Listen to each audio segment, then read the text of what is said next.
Okay, all right. We are live, but we got to let it breathe just for a moment here. Hang tight.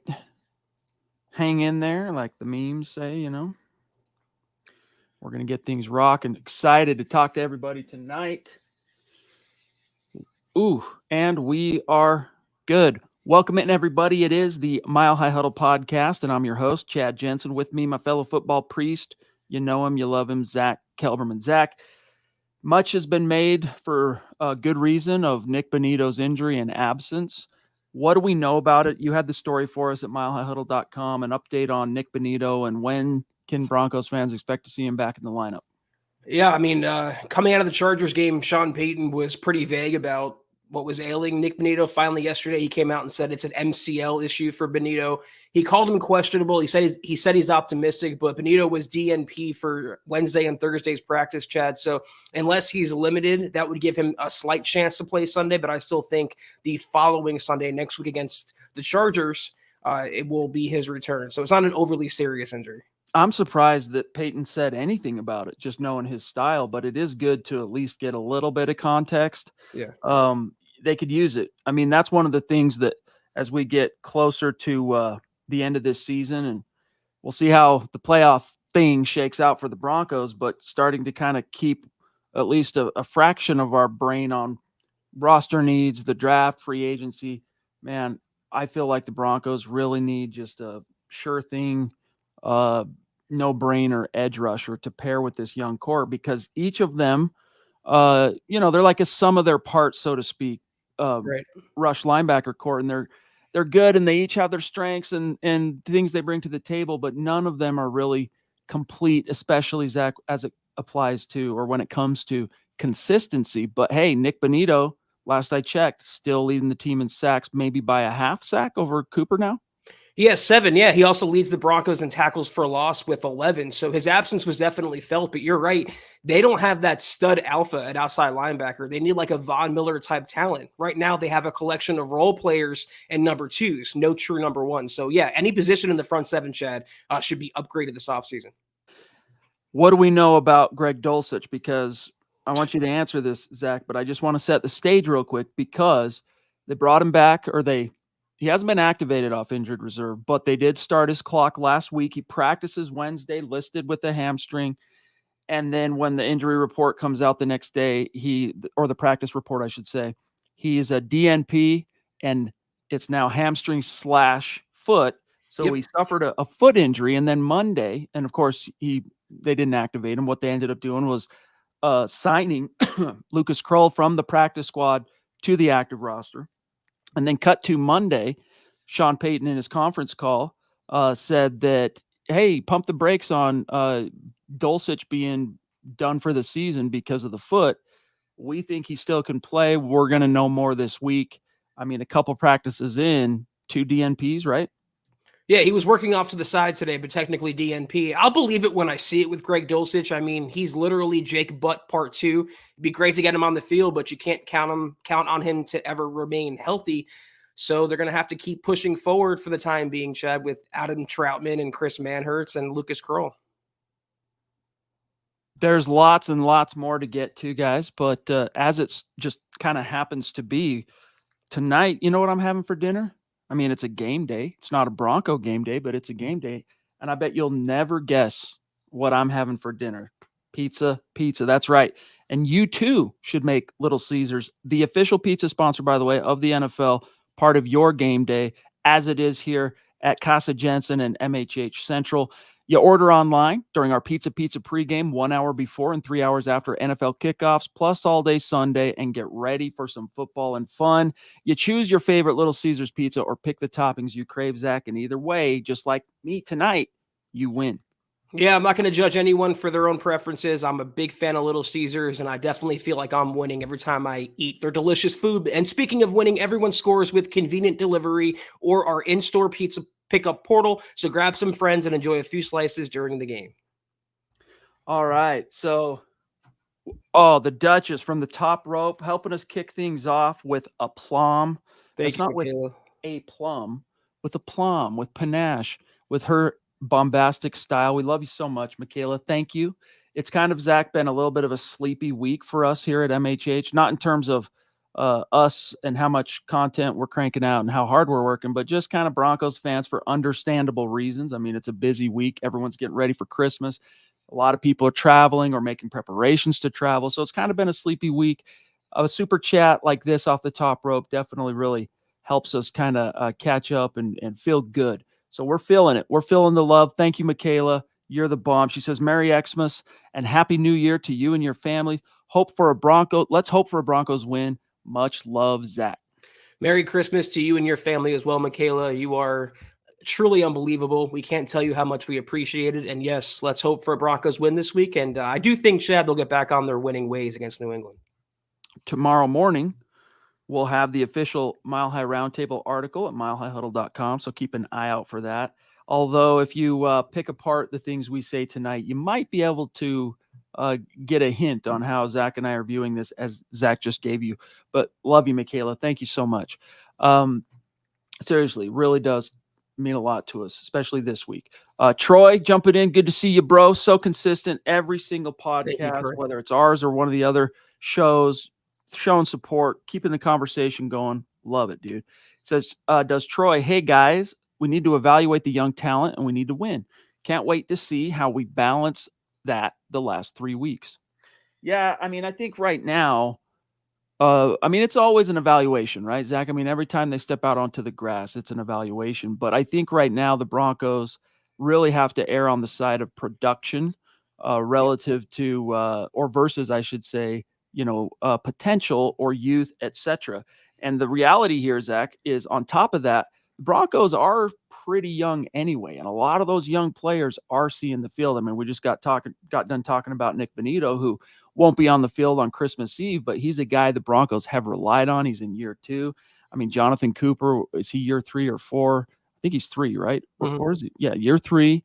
Baron Browning, year 3. I mean, just that core alone at outside linebacker shows that they're young, they're leaning on them, but right now they're going to pull out every stop they have to try and win these last 3 and qualify.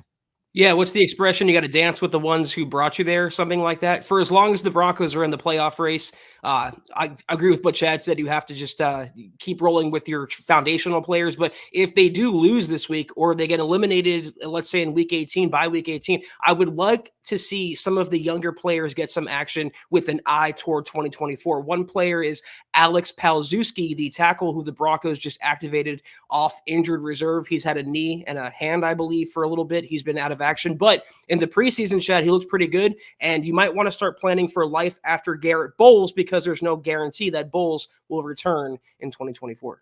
Dude, just when I think I got this cat's name down pat, you throw me a curveball. You said Alex Palczewski, right? Palczewski? Palczewski. Yeah, that's what you said. I thought it was Palczewski. There's so many. Clue. You know what's funny is I went to high school with a family that I think they were second or third generation Polish, and they had that ZC also in their name, and it just like I think it is Chesky because their name was Suchek. That CZ still represented like a ch sound, like we would use a CH. And I not while we're live, but I'm pretty sure it's Palczewski. And this is important just because his name is weird, dude. And try remembering how to spell it, Zach. It's not easy, even for guys like us who are dealing with words every day. Yeah, well, Sal Antonio, we can call him Al Pal, make it easier. We don't have to butcher his last name. So, yes, Al Pal, I'd like to see him get some reps if the Broncos are eliminated in the next couple of weeks. I'm going to see if there's any hints on his player bio. But, yeah, he was a guy that before he got dinged up in the preseason, Zach, and ended up on IR, was really showing he outkicked my expectations for what coverage he would provide. I think the Broncos were also pleasantly surprised. And I wrote about this today. We should talk about Quinn Meinerz breaking his silence on that penalty last week. But before we get to that, I was writing about this today, and I'm like, yeah, Albert saying it's pronounced Palczewski. Okay, we'll see. I'm not saying you're wrong, but I've heard a million different ways now, and so I'm like up in the air. But as I'm writing about Quinn Meinerz and, the main thing of what he said, I get past that. I'm talking about the background, right? Let's give some background on the year Meinerz is having. I'm like, this dude is the second ranked or highest graded, I should say, guard in the NFL via PFF. And then I'm like, look, you know what? Lloyd Cushenberry as well, 9th highest graded center in the NFL per PFF. You had a write up kind of in this vein earlier this week as well. Garrett Bowles kind of back on the horse, back where he needs to be. The right tackle thing is still the right tackle thing. There's good, there's some bad, but there's still a lot of good. It kind of gets, to use McGlinchey's own words, right back at him, but on a different topic, blown out of proportion a little bit. And Ben Powers, he's been about what you would expect from a solid veteran guard. But this all says, Zach, to me, good hire, Zach Strief. Amazing hire. Everyone but McGlinchey has taken a quantum leap forward, and even McGlinchey's run blocking has been pretty good. It's his pass blocking that's the problem. But yeah, the article that you were talking about with Cushenberry, he cracked the PFF impending top 100 free agent list, Chad, and they project him to get a 4-year, $57 million contract on the open market. Now, do the Broncos pay that after paying Powers, paying McGlinchey, having Quinn Meinerz up for an extension? I do not know, but it's a good problem to have after so many years of poor OL play. Man, Albert jumping in again. Good to see you. By the way, give our best to Michelle, your awesome wife. Albert says, Cush is still part of the is Cush still part of the team next year? He says, I don't think so. He will be too expensive. Yeah. Well, as often is the case, one thing to keep in mind is these media publications projecting a player's worth doesn't always pan out that way. Sometimes it does, but it doesn't always. And buyer beware on 1-year wonders, and that includes the Broncos. So as encouraging, Zach, as it's been to see Cush rise to the occasion in a contract year, you also have to factor that into, what you're willing to offer this dude, if you are willing to offer, and I'm sure they will. The fact that, well, it was nice seeing it this year, but what about the 3 previous years? Exactly. Can we project that going forward? I think they'll definitely make an offer, Zach, but you do have to beware a little bit. Yeah, you have to wonder, why was he so bad and suddenly good in a contract year? I don't want to take anything away from Zach Strief, who's done an amazing job, but Cushenberry hasn't been the most reliable historically. And maybe it's a hot take, but if it's between Quinn Meinerz and Cushenberry, who you keep, I feel like it's a little easier. Unless the center is like a Jason Kelce, which Cushenberry is not, it's a little easier to replace a center than finding that stud guard. And Quinn Meinerz, Chad, has been capital S stud, all pro caliber talent this year. I remember on the same sheet we show you guys when we go through the head-to-head, which we're going to do a little bit later tonight, they had that section for the longest time, Zach, that any player name that was a little bit tricky, they would literally spell it out for you phonetically, how to pronounce the name. And I'm just like, in between our back and forth, I'm scrolling, trying to find it because this is going to bother me. All right, let me see what Scott's saying. He's saying Palachevsky too. On the topic, Zach, of projections and what kind of earnings await, Scott's saying Dalton Reisner got about 20% of what his projection was, which is a good reminder. And last thing from Scott, Reisner is playing at a mid-level, and mid is about $5 million per year. 4 years, $25 million guaranteed, he says, would be reasonable. I think that would be reasonable as well, Zach, but Cushenberry's representatives, they're saving those headlines and they're holding on to those grades and this and that, and they're definitely going to push for more than that. Yeah, I think the upside to Cushenberry is he's young. He's 26 or 27. He's durable for the most part, and he's experienced. A 54-game starter since 2020. It's not easy to find in the NFL, and all it takes is one team to overpay one player to put that player out of the Broncos ballpark. I would like to retain everyone. I just don't think it's that feasible sinking that much money into one positional group when you gave $87 million to McGlinchey and what was it to Powers? 40? Yeah, I think so. We should look at that real quick. Powers. I'm trying. I bet you're right. Yeah, 4-year Ben Powers, 4-year, $51.5 million. But it was basically a $28.5 million guaranteed deal with 13 to sign. So, 4 years down the road, was it 4? No, 3 years, I think, down the road from Graham Glasgow, the rate, just like all things, inflation, baby. Yeah, plus you have, as Isaiah points out in the chat, you have other players who are due for extensions that are at the front of the financial line. Like, I'm not paying Cushenberry before I pay Patrick Surtain, for example. So it's going to be tough for the Broncos to hash that out. And then you look at their salary cap outlook for next year. They're going to be over the salary cap, not under the salary cap as it stands now.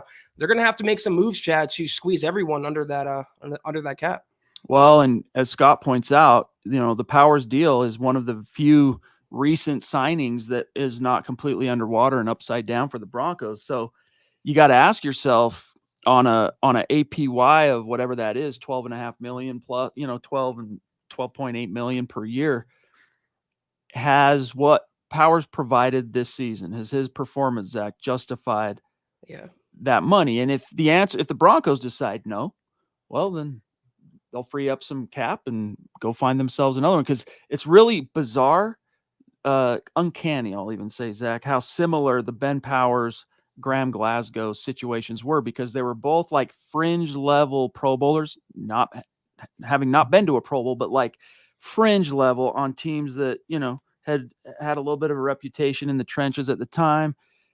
Glasgow, obviously, Zach, did not benefit from what we would consider to be, competent coaching, whereas Power seems to be in Denver in year one. But it's weird how similar they are. The deals obviously are a little outsized, but because they're 3 years apart. If you looked at it, I'm not going to math right now, but if you looked at it and adjusted for inflation, I bet the deal Graham Glasgow got in 2020 compared to what Powers got this year, they're probably pretty dang close. Well, the way I look at it, really quickly to put a bow on the topic, if you let Cushenberry walk, at least you drafted Forsyth as a potential replacement. If you let Meinerz go, or if you cut Powers, who do you have to replace them? You have Quinn Bailey. That's not going to cut it. So I just think one is a tad more valuable, though squeezing anyone under the cap next year is going to be an uphill battle. Phil down in Tucson, who proves each and every day the Broncos country is not a geographic location. It is, in fact, a state of being. Love you, big dog. He says, good evening, Chad, Zach, and Deacon Scott. Merry Christmas, guys. Right back at you. Merry Christmas to you and yours, Phil, and that goes to everybody in the community. He says, based on the real possibility of a snow game, we should have a good day running. I hope. Hashtag Buckham, MHH for life. Go Broncos. Hashtag win out. So yes and no. I don't mean to throw a wet blanket on that, but the Patriots defense is stingy. So if anything, it just turns it, Zach, even more into a freaking rock fight. Plus, the Broncos running game is not good right now, whether it's the blocking up front or Javonte Williams. I love the guy, but maybe he should have taken a little more time off before returning. He's not the same decisive, explosive, powerful self as before, but the entire running game, maybe except for Samaje Perine, is struggling. But the great equalizer could be the weather. If it's a weather type game, maybe it's like a 6-3 final score, and whoever controls the ball and plays clean, efficient football could get the victory. Indeed. It's going to be one of those games, because even Zach, all of the, counting all of the limitations of this year's iteration of the Patriots, any team coached by Bill Belichick is going to be uber prepared and primed to exploit and capitalize on any mistakes that you make. So this is one of those games where you really, the margin in the NFL, it's always slim, but especially a game like this, not because the Patriots have Tom Brady back there and can march down and score, in 3 plays, but because it's still Bill Belichick. You got to keep that in mind. Yeah, and regardless of the weather, the Broncos running game does have to get back on track, because that was the catalyst for the offense. That made Russell Wilson a better quarterback. That produced more points. It just makes the offense flow easier. And I'll tell you what, a potential snow game against New England, CJ Anderson is not walking through that door like in 2015. So Javonte has to step up, be better. McLaughlin, Perine, the blocking, it just wholesale has to improve.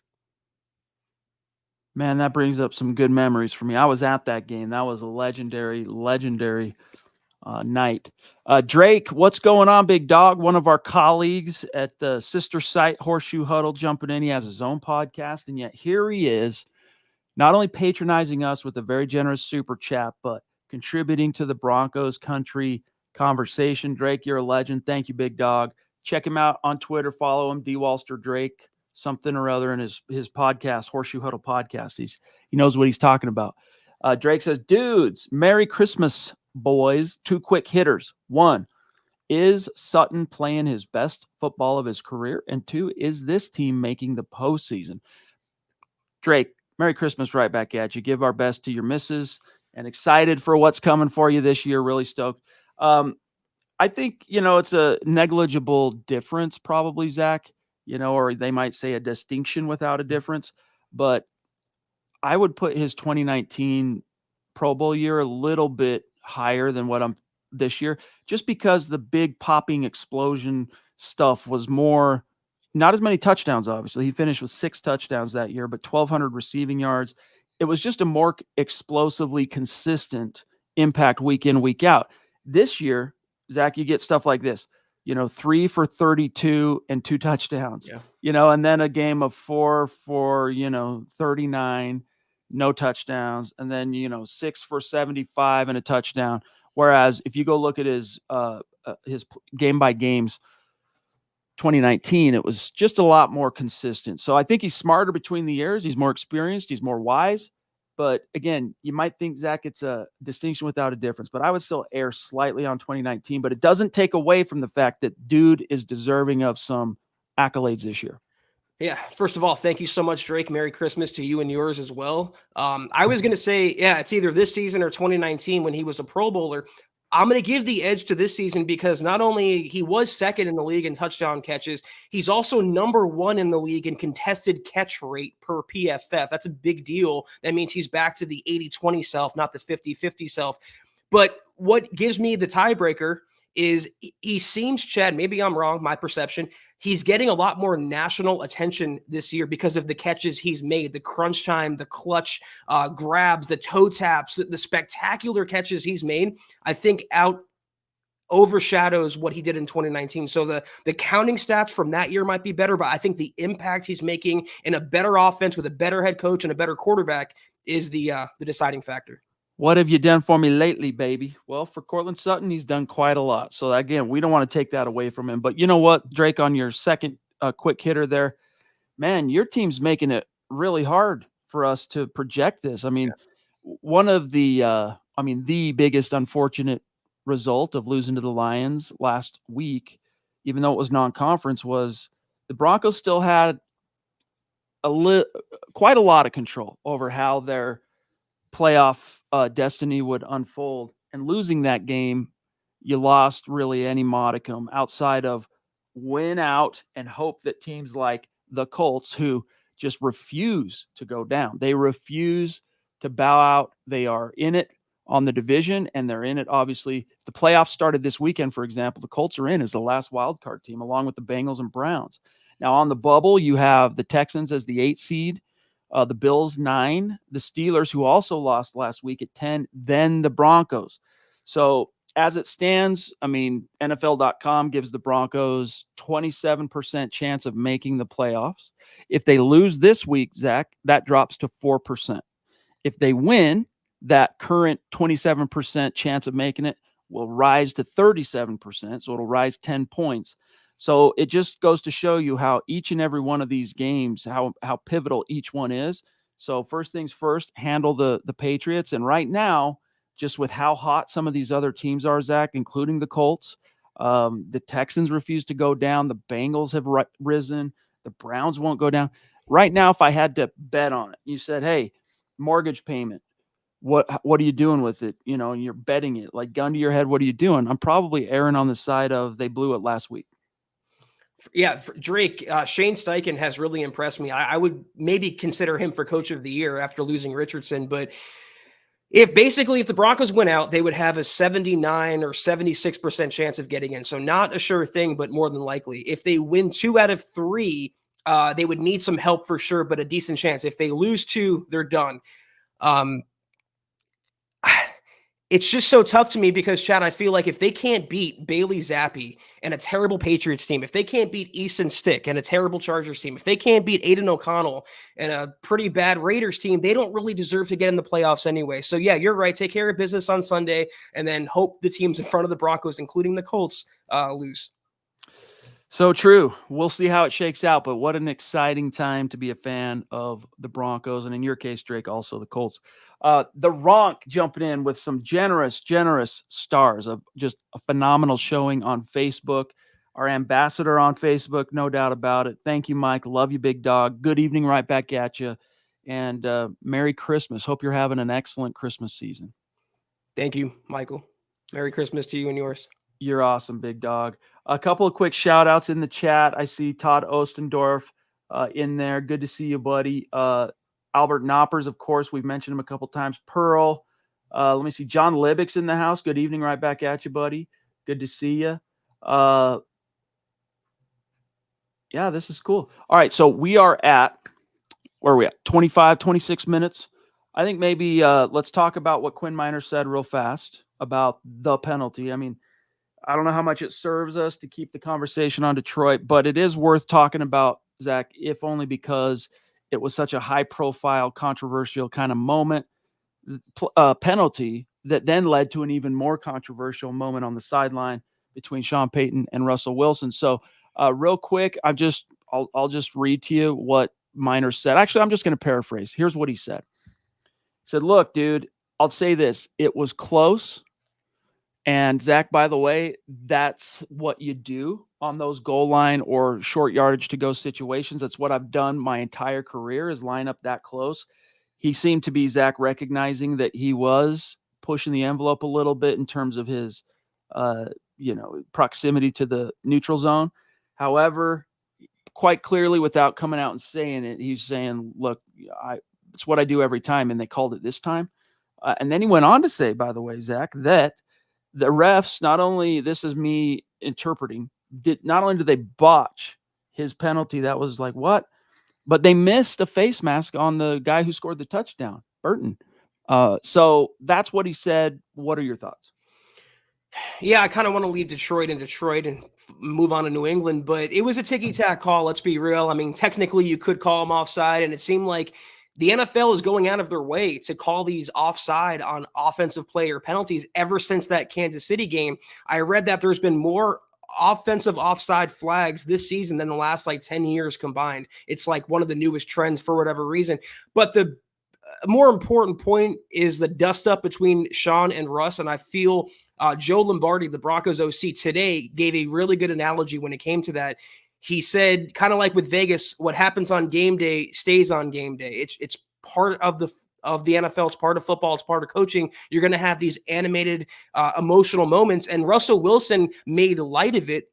Apparently, he went to the coach's office today, Sean Payton's office, and said, it's my turn to yell at you. So it's a little overblown by the media, of course, but I think everything is okay at Dove Alley. It's onwards and upwards, baby. It is onwards and upwards. The Broncos have fish to fry, and whatever frustrations remain, Zach, from that humiliating loss, that play in particular, and the fallout that led to the sideline deal. And I mean, that's been a story that refuses to go away. I mean, normally, Zach, when it comes to controversy, I mean, I'm happy to sit there and write 4 or 5 articles a week if it's a relevant story. And that's probably about what we've cranked out at MHH since Saturday night. But the last 2 or 3, it's kind of been, well, this is something fans will definitely want to know. So I'm going to sit down. I'm going to write this. But it's basically guys like Peyton himself, Wilson, today Mike McGlinchey, who also said that Russ gets SHI, more SHI, than anyone, relative to the media, the way he's treated and all that. But it was, hopefully, I guess what I'm getting at in a rambling way here, Zach, is whatever frustration they have, take it out on the Patriots and do it in a elevated focus, high intensity type of way. Colby, the Triple C. What's up, dude? Good to see you. Merry Christmas. Right back at you, my friend. He says, I'm here. Work is so slow. Last day tomorrow before break. Good for you, my friend. Yeah. Hopefully you get more than 2 days. Hopefully you're getting Friday, Saturday, Sunday, and maybe even Monday. Maybe some employers are pretty cool about that. Depends on what you know, line of work you're in. But thank you, Colby. Good to see you, big dog. Merry Christmas. Merry Christmas, Colby. Thank you. Good to see you. Look at what we have here from across the pond. Another phenomenal member of Broncos country in Europe, Marcus Lewis Henna. We've missed you, dude. Hope you've been well. Appreciate you. Good to see you across the pond, my friend, and just another exemplary member of our community. Thank you for the support, big dog. Zach, should we get to the head-to-head? Might as well, eh? Yeah. Let me just click a couple things off here and get her pulled up. As you guys know, each and every week, on Thursdays, we take the opportunity to do a little head-to-head. Oh, Marcus has something to say. Hey, guys, long time since I was on, but been ill. Merry Christmas. Oh, dude, I'm sorry to hear that. Sorry to hear that. We'll take, hopefully, you being here tonight as a sign that you're back on your feet and on the mend. But thoughts and prayers to you, my friend. Glad to have you back.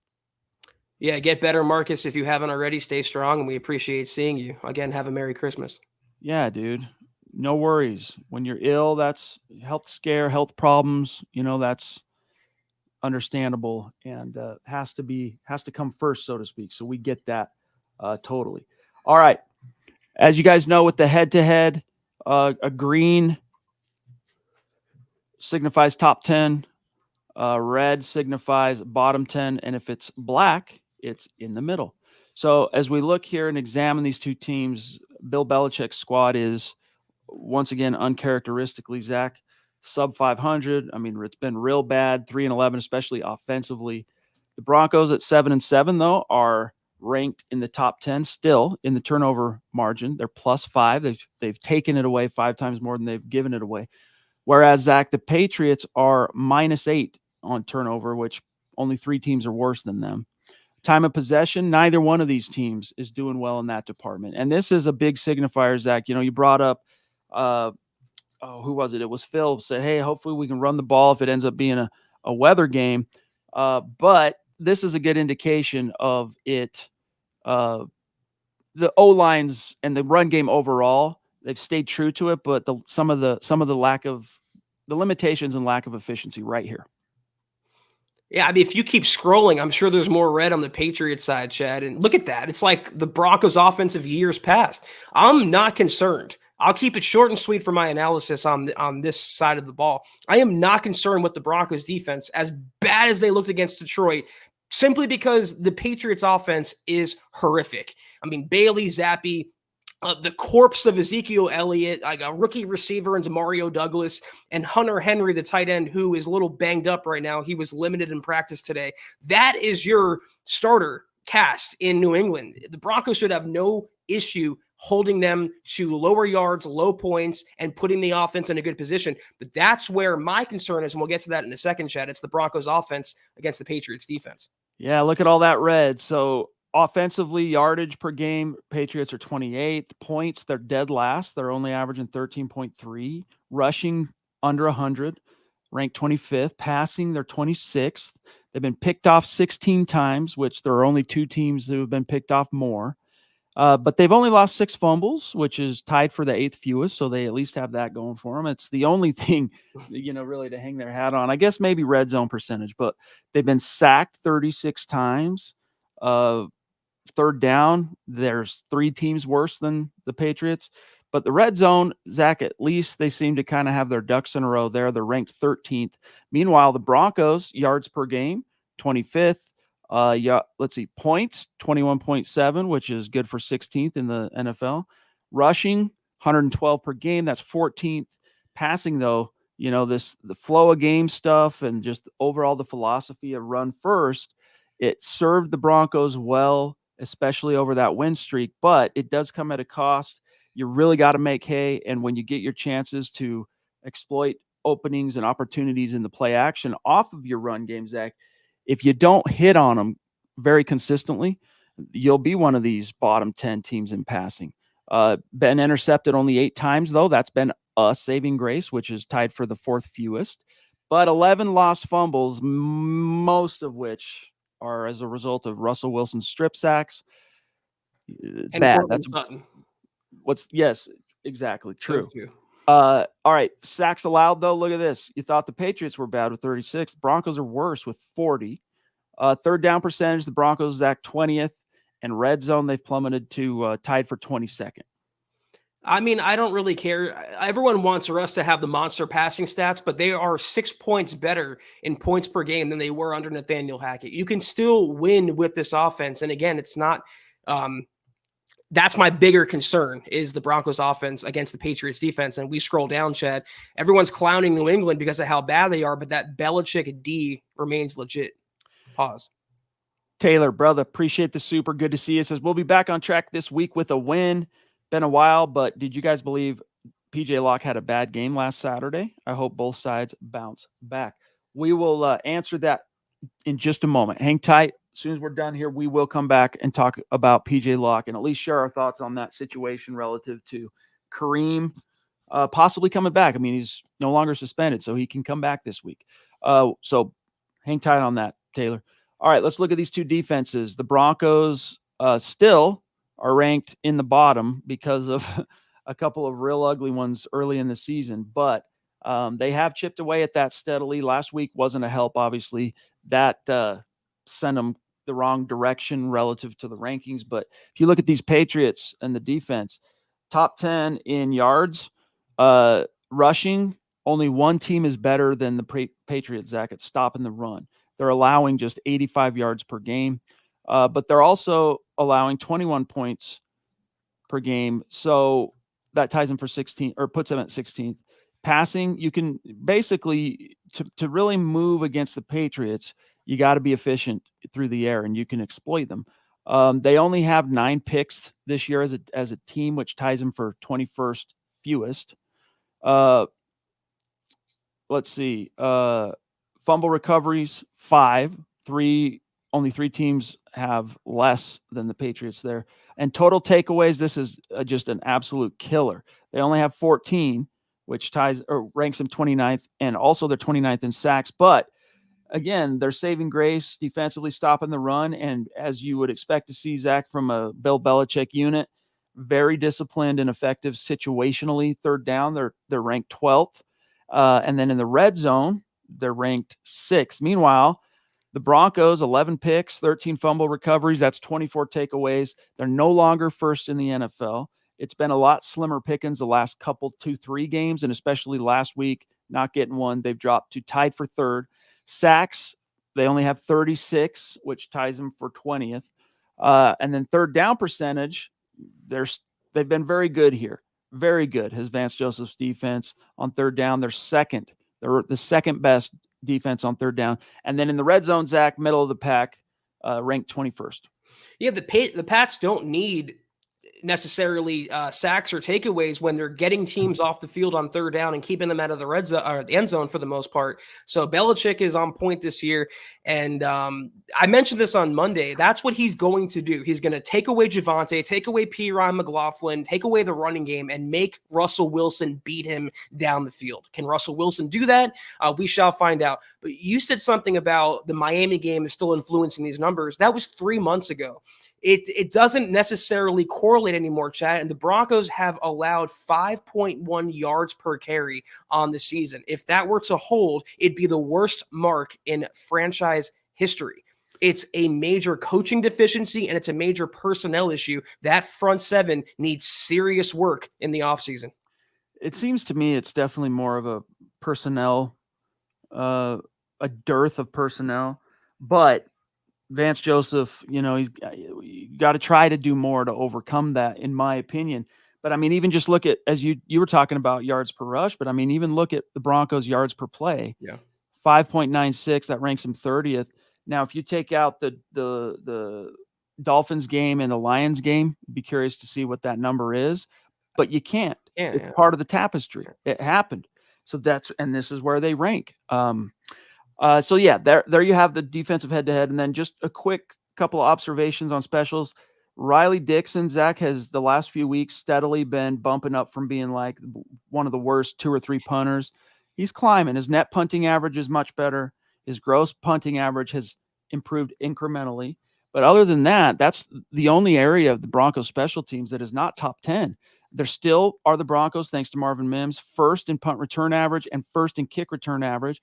And then as coverage units, they're ranked fifth in punt coverage and 10th in kick return coverage. And then thankfully, Will Lutz been pretty consistent on field goals. But the Patriots, a lot of red here. Gross punting hasn't been good. Punt return average that they're getting on their returns, not good. I mean, it's dismal. You look at their kickoff return average, it's better, but still middle of the pack. And then field goals, look at that, Zach. How would you like to be in a situation where your kicker makes 6 out of 10 tries? Yeah, it's pretty bad. This is our weekly, crapping on Riley Dixon and praising everything else about the Broncos special teams. Quietly, Chad, Will Lutz is having a Pro Bowl season, 93.1 percentage, markedly better than Brandon McManus. He's been nails for the most part since week 1. I'm pretty sure the Patriots have a rookie kicker, though, Chad Ryland. And yeah, he's not exactly Adam Vinatieri, that's for sure. Then let's look here. The Broncos no longer rank first in opponent penalties committed. So one game was all it took, that one Detroit game, and now they're ranked 5th in opponent penalties committed. And as you guys can probably remember from the first quarter of the season, they're tied 19th for the total number of penalties the Broncos have committed, which is a vast improvement over being dead last for weeks and weeks in that department. Meanwhile, the Patriots, they're tied for 11th in the most penalties committed. 11th fewest? Yeah, fewest, I guess. I don't know.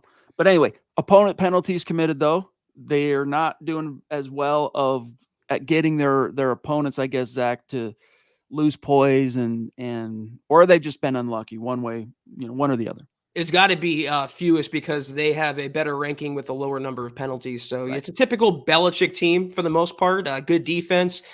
In the post-Brady era anyway, pretty below average offense, and the special teams is hit and miss. This game is there for the taking, though, for Denver. It's not going to be impossible by any means. All right, just real quick before we bounce out of this, I just want to examine a few statistics here. Real quick, defensive tackles. So their leader is Bentley at 89. They got 3 in the 80s there. Singleton's still far and away the team lead. Jewell, if he stays healthy, will probably crack 100 tackles for 3rd time in his career. Sacks, that's right. Bonito leading the team with 7. What was it that Chubb, he made a Pro Bowl on 7.5 sacks, right? Wasn't that one Pro Bowl in Denver a 7.5 sack season, if memory serves? Cooper, 1/2 sack behind him. He'll probably catch him or surpass him this week is my prediction. But the Patriots haven't been very good in this department. Their leader is 5.5 sacks. Picks, Simmons has 3 leading the team. He hasn't been as prolific in this department, Zach, this year as far as his interceptions, but even getting to 3 as a safety for Simmons, man, he's risen up the boards of Broncos all-time list for safeties. And then let's see, receiving yards, Sutton is at 770. So he could crack, Zach, 1,000 this year, but he would have to have 2 of his last 3 games, 100-yard type games to get there. I don't know. Can you see a receiver making a Pro Bowl without a 1,000-yard campaign? Unless he had like 18 touchdown catches or something ridiculous. It'd have to be ridiculously offset, though, I think. Yeah. And I don't know if Sutton's going to get there, but I think he's deserving because the touchdowns he's made have been so clutch and have been game winners and just so spectacular. So whether he makes the Pro Bowl or not, we all recognize the Broncos made the right call keeping Courtland Sutton, and it's been fun watching him get back to that pre-injury form. It's crazy because we predicted that Russell Wilson, I predicted anyway, I don't remember exactly what you predicted, that he would finish somewhere in the mid-20s in touchdown passes, and he's already hit that. So he'll probably push closer to 30 by the time it's all said and done. So good to see on that. Net positive, Sean Payton, thank you. But I did not see this coming, like so few passing yards.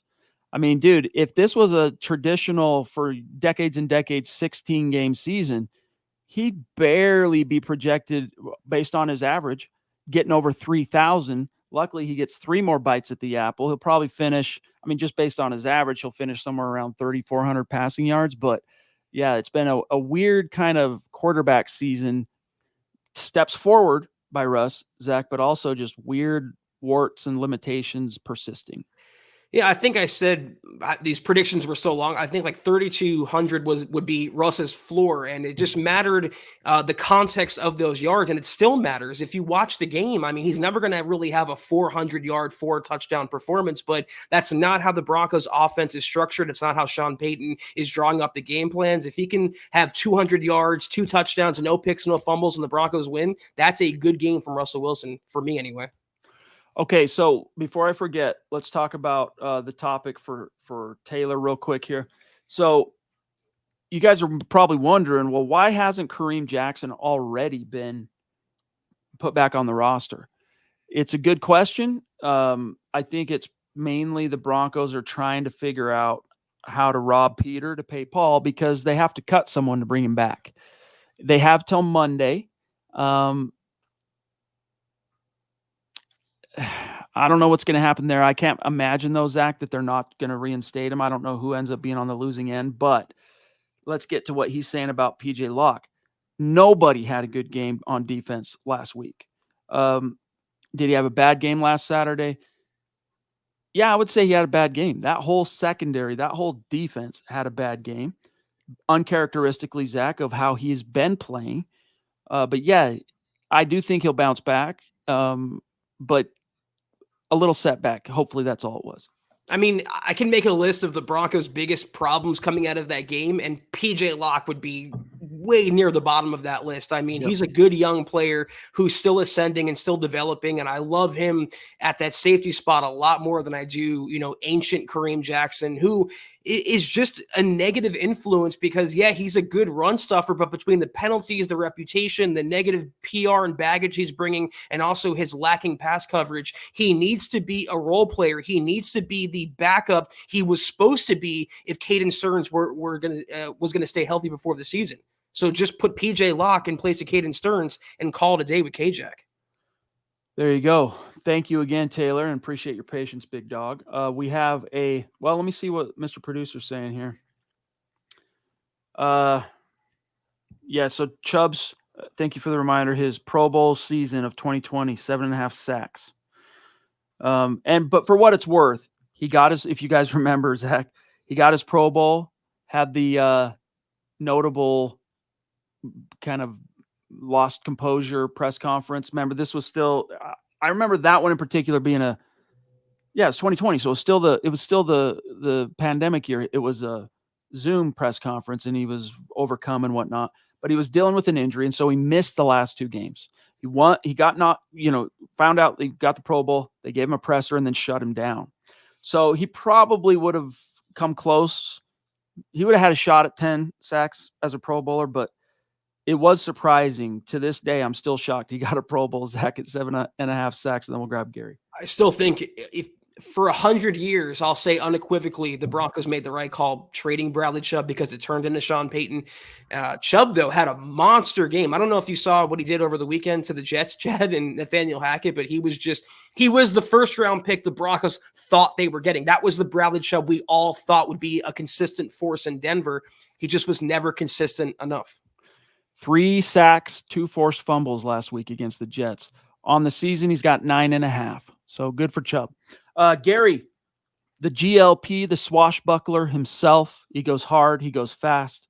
Love you, big dog. Merry Christmas to you. He says, evening, Chad, Zach, and Broncos country. Did Surtain PJ, Patrick Surtain? Yeah, P.S. Okay, Patrick Surtain. Have a bad game? I thought he looked behind. Go Broncos. Yeah, again, I would say nobody in that secondary, Zach, had a good game. Yeah. I mean, you could break it down, and I'm not going to lie to you and tell you I've watched the game film. We have people at MHH that do that. I haven't watched the game film, coach's film, I should say, where you get the all 22 angles. But, maybe there are guys in that secondary that had less to hang their heads about than others. But Surtain, here's my one nitpick on Surtain. He seems to be one of, now as a corner, you got to be resilient, right? And you got to have a short memory. And you got to keep your head held high, chin up. If you don't, you're dead meat. And for some reason, though, Zach, he seems to be one of the players, young players, albeit, most susceptible to the here we go again mentality, mood shift when things go against him. And whether it's a play that he was on the losing end of himself, Zach, or if it was a big play that he had nothing to do with, but he's on the field. If you keep a close eye on him and pay attention to this now that I've mentioned it, you'll see he does a lot of this stuff, man, where he's just dropping his head doing this. And that does trickle down and comes out in the wash in how you perform and your focus and your intensity and just all that stuff. So I want to see him bounce back. I want to see that whole unit, Gary, bounce back, including PS2. Number one, he had that injury that he picked up a few weeks ago, and it could be hampering him. I mean, there's so many factors at play as to why he didn't have his best game, but he's not infallible. He's not a Hall of Famer yet. He can be beat, but he's still a tremendous player. But I thought the point that you made a few minutes ago, Chad, is the best answer to the question. No one really had a good game on defense for Denver. No one really had a good game in general for Denver. It'd be easier to name who had a bad game, Josie Jewell, than it would to name a player that had a good game. It was just a bury the tape kind of performance. Indeed. I'm just reminding myself real quick here. So now I'm really like going down this rabbit hole on the Chubster. That's right. He did make a Pro Bowl last year in Miami. So two-time Pro Bowler. Part of the time on the Broncos, most of the time with the Dolphins. Interesting. All right. Just needed that reminder. We're at about 51 minutes. So guys, it's about time for us to say good night. Scott, we're caught up on the pressing topics. Okay. Guys, we love you. We want you to have a Merry Christmas week. We're going to be seeing you after the game, Christmas Eve. So we'll get one last chance anyway to wish you a Merry Christmas. But if you're traveling, please be safe and give our best to all your families. You're special to us. We love each and every one of you. Thank you. Don't leave yet, though. We have a couple messages. Well said. That was another tremendous installment of the Mile High Huddle podcast. If you're not doing so, follow us on I'll say social media at the MHH pod. You can find the main account at Mile High Huddle, Chad at Chad and Jensen, myself at Kelberman NFL, and Scott, our producer, at Scout Kennedy. If you guys want some merch like we're always rocking, check out MHHmerch.com and get you some. If you haven't, drop us a like at Facebook.com/Mile High Huddle pod. You can find us on Instagram at Mile_High_Huddle. And on Apple Podcasts, make sure you're leaving your football priest a 5-star review for a chance to win some of that merch each and every single month. But if anything, please subscribe, like, and share this video and every video you see on the MHH channel. It really helps us grow and reach more Broncos fans just like you. Last thing, still kind of wild that Bradley Chubb's career high in sacks was his rookie year. Weird. A shout out, Mile High salute to our great Super Chat superstars and supporters tonight. The Duchess from the top rope. Thank you, Michaela. Troy, Drake, Taylor, Gary on Facebook. We've got the Ronk. We've got the Triple C. And we've got Marcus Lewis Henna. Again, Marcus, so stoked to have you back tonight. And I hope you're back on your feet and hope you have a Merry Christmas over there. But much love and respect to each and every one of you. Don't forget tomorrow, Legends of Mile High with Thomas Hall on the Bright, followed by Dove Valley Deep Divers. You got some orange and blue view Saturday, and then Zach and I back Christmas Eve, gut reaction, Broncos-Patriots. Have a good start to your holiday weekend, everyone. We'll see you Sunday night. Take care, and as always, go Broncos.